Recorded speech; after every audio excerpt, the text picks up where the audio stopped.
Topping today's news, the government begins consultation on the new cannabis legislation.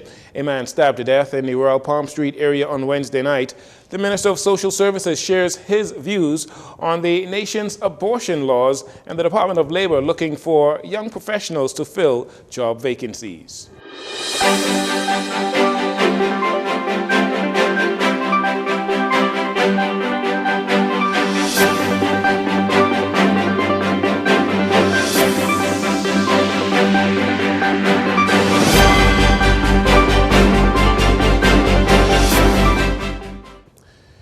Good evening, Bahamas. I'm Jarino Saunders. This is your JCN Evening News. It is a pleasure to have you join us.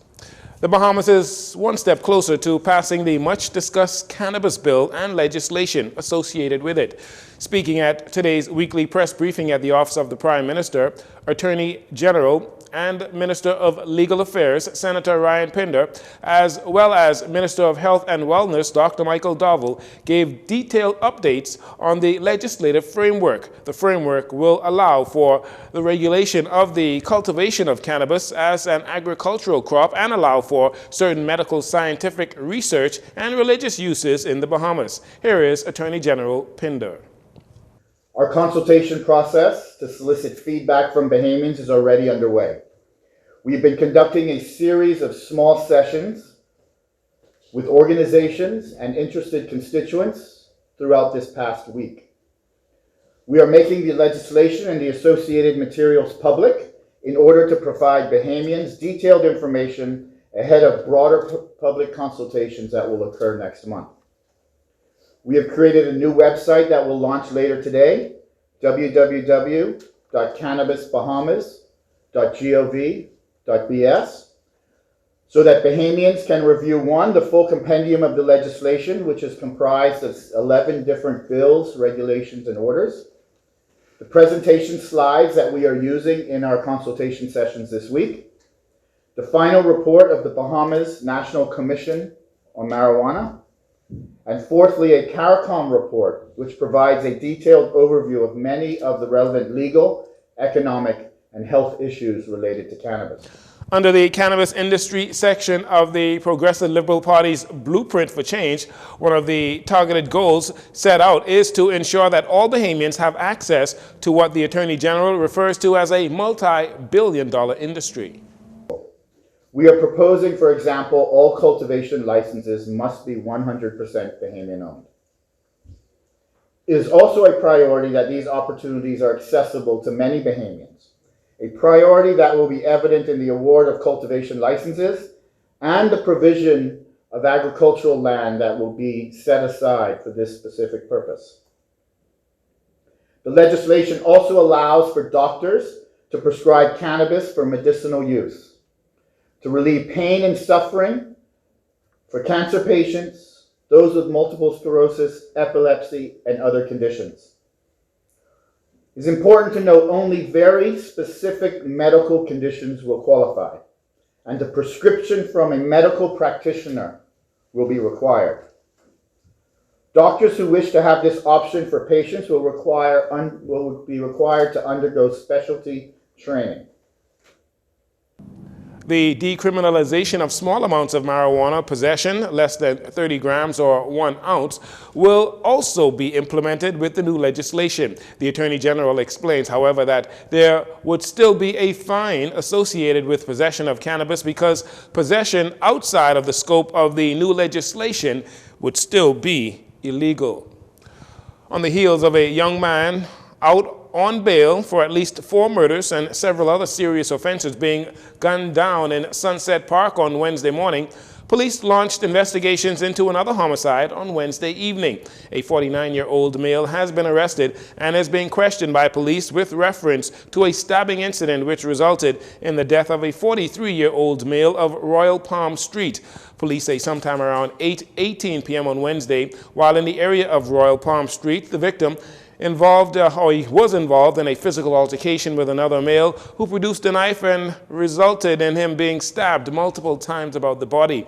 The suspect fled the area in an unknown direction while the victim was subsequently transported to the hospital via emergency medical services, where he later succumbed to his injuries. Due to the quick response by police, the suspect was apprehended in the area of Wilton and Mackey Streets, not far from the scene of the crime.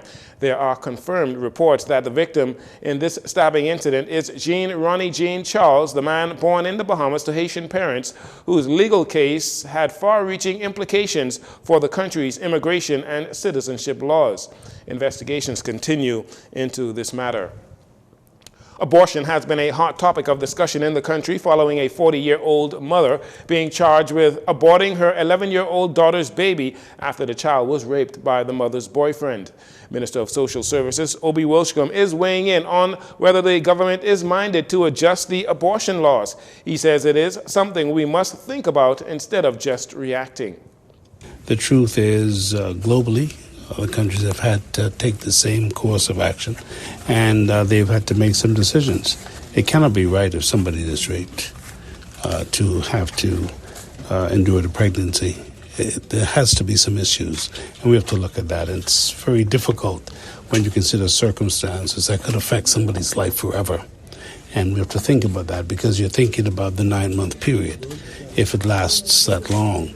But there's a psychological impact and everything else that's related. So we have to think about it, Sometimes we make reactionary responses as opposed to understanding the depth of the issue. And so we have to look at it, and we cannot ignore it. Minister Wilshcombe goes on to say that there are many issues that are coming up that can only be addressed if women are listened to and understood. Before, when I became minister, responsible, some of these things I never heard about, never even discussed. Now it's in the forefront, now we're discussing it, and so we have to find ways to get to resolutions, and it's about thinking about the issues. What are the issues facing women? What are the issues that women have to deal with? Do you know that in the tourism industry, and was revealed today by Joy Jibaloo, that we perhaps 24% men are paid more, 24% more than women are paid in the tourism industry. There's something not right about that. But that's something we never talked about, never even discussed it. So we're hearing a number of things, and we're realizing a number of things you have to deal with. Glennis Hannah Martin made a strong argument today about needing women, and she said something today that was quoted later in the program, which was that she who feels it knows it. I think that's powerful. Because we're men, we don't know it, but yet we want to answer for women. I don't think that's correct. I think women have to speak for women, and we should be listening to women. Earlier this week, Prime Minister Philip Davis gave contradictory views when asked if the government would consider changing the abortion law in the case of rape. He said the laws are on the books and that abortion and rape are still crimes that carry very hefty penalties. The Prime Minister said an abortion by a rape victim is a personal choice, adding that changing the law so someone who is a rape victim can legally get an abortion would be a medical matter.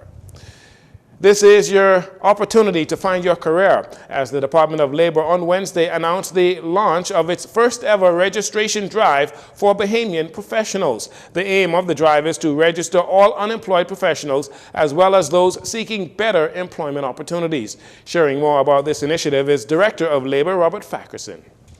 This places the Department of Labor in a better position to identify suitably qualified Bahamians for employment opportunities when approached by employers seeking non-Bahamians to fill these positions. Most importantly, it reduces the need for foreign labor, as I indicated earlier, in the Bahamas, and put Bahamians in a better position to take advantage of the many opportunities that become available in our labor market. Bahamians in the Department of Labor are skills bank will result in significant reduction in unemployment in our country. As the demand for skilled Bahamian workers grows daily, Mr. Fackerson is encouraging all to take advantage of this opportunity. Some of the examples we have are entertainers, doctors, architects, accountants, attorneys, hotel managers, project managers. Just last week, I turned down an application for a foreigner to be the food and beverage director at a major hotel, paying them in excess of $120,000 a year. The reason why I turned them down is because I know we have qualified, available behaviors to fill that positions. And so we want to encourage all professionals in various fields, plumbers, carpenters, skilled carpenters, welders, mechanics, web developers, compliance officers. These are some of the vacancies that are available, and employees are seeking non-Bahamians to fill this position. The 7-week drive will kick off on Saturday, August 26th from 9 a.m. to 1 p.m. at the Department of Labor on Carmichael Road. Interested individuals are asked to bring your resume, passport, NIB card, police record, and a character reference. More on reports that some bus drivers have illegally increased passenger fares to $1.50. Minister of Transport and Housing, Jobeth Kobe Davis, says although the government has approved the increase in bus rates, no definite amount or implementation date has been decided, and the matter is still in the hands of cabinet ministers. We sent out a press notice that advised that we did have the discussion with cabinet on the bus fare increase. It's been some time since they had an increase. We understand what they're going through, and so we asked cabinet to consider an increase, and cabinet did agree to consider an increase, but there was some conditions we have to satisfy.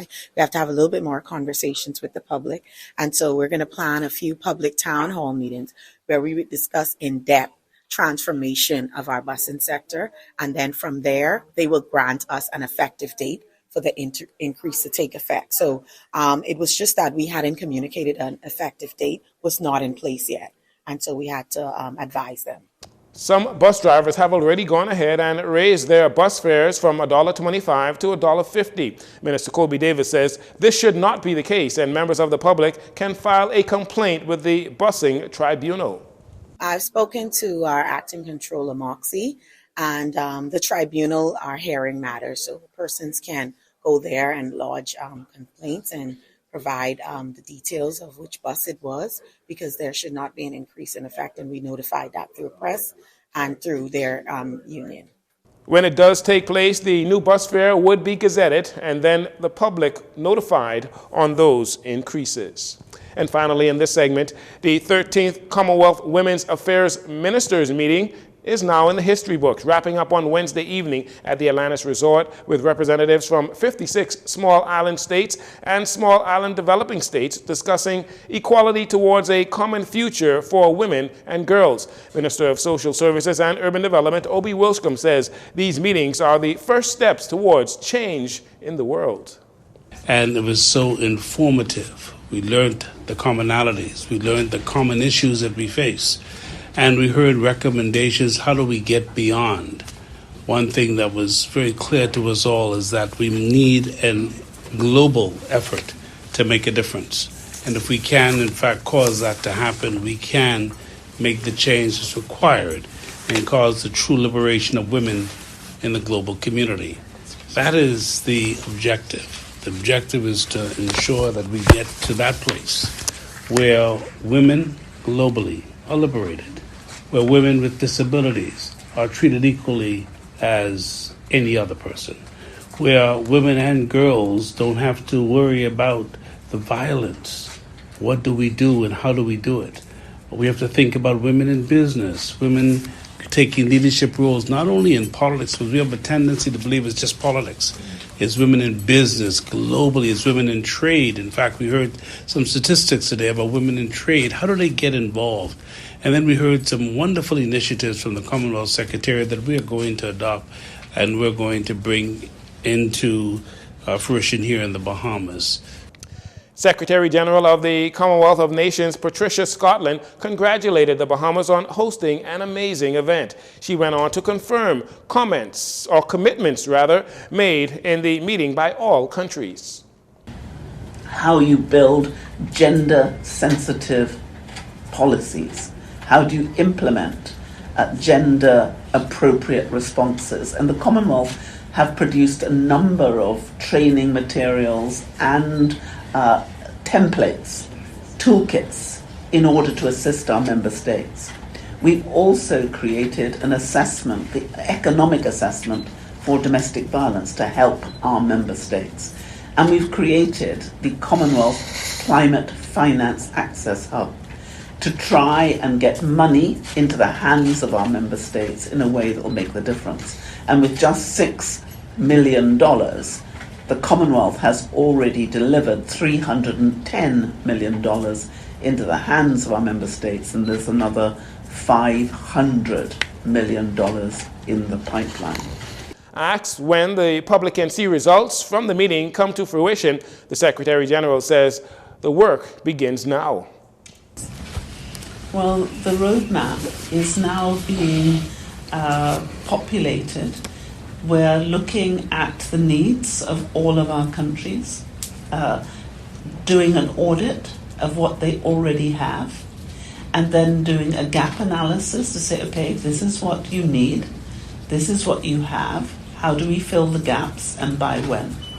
So we will want to report to Commonwealth heads of government every 2 years. The Commonwealth heads of government meeting takes place every 2 years, and with the next Commonwealth heads of government meeting is going to be in October in Samoa in the Pacific.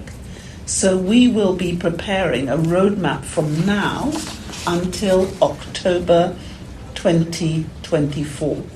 And we'll look at all the 4 headings that we've identified and then look at what we can realistically deliver by way of improvements between now and then. So it's quite a short period because we're talking about 1 year.